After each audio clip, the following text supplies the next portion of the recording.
विवेकानंद दवसे हे जयवंत बारी आणि सावंत काका आम्ही गरिबाचा वाडा परिसरात 2010 सालापासून राहतोय. आज 16 वर्ष आले. 16 वर्षापासून तिकडे ड्रेनेज तर नाहीच नाही, रस्त्याचा प्रॉब्लेम आहे, पाण्याचा प्रॉब्लेम आहे, थोडक्यात म्हणजे मूलभूत सुविधांचा प्रचंड दुष्काळ आहे. अनेक वर्ष आम्ही आंदोलन करत आहोत, आयुक्तांना भेटत आहोत, परंतु काहीच काम होत नाहीये. गेल्या वर्षी 2024ला एका महिलेचा त्यात अपघाती निधन झालेलं आहे. तेव्हा आम्ही जेव्हा आंदोलन केलं होतं तेव्हा फक्त 240 मीटरचा एक रस्ता त्यांनी केला. बाकीच्या रस्त्यात खड्डेच खड्डे आहे. रोज कमीत कमी एखाद्या टू व्हीलरचा छोटा किंवा मोठा अपघात होत असतो.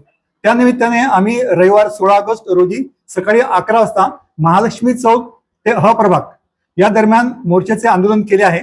त्यांना त्यावेळेस आम्ही निवेदन देणार आहोत आणि आमचे जे काही प्रॉब्लेम्स आहेत ते समजून सांगणार आहोत.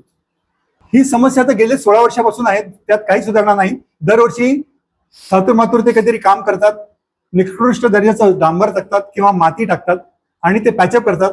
पाऊस आला की ते सगळे ते माती आणि डांबर सगळं ते वाहून जातं आणि त्याचा काहीच उपयोग होत नाही.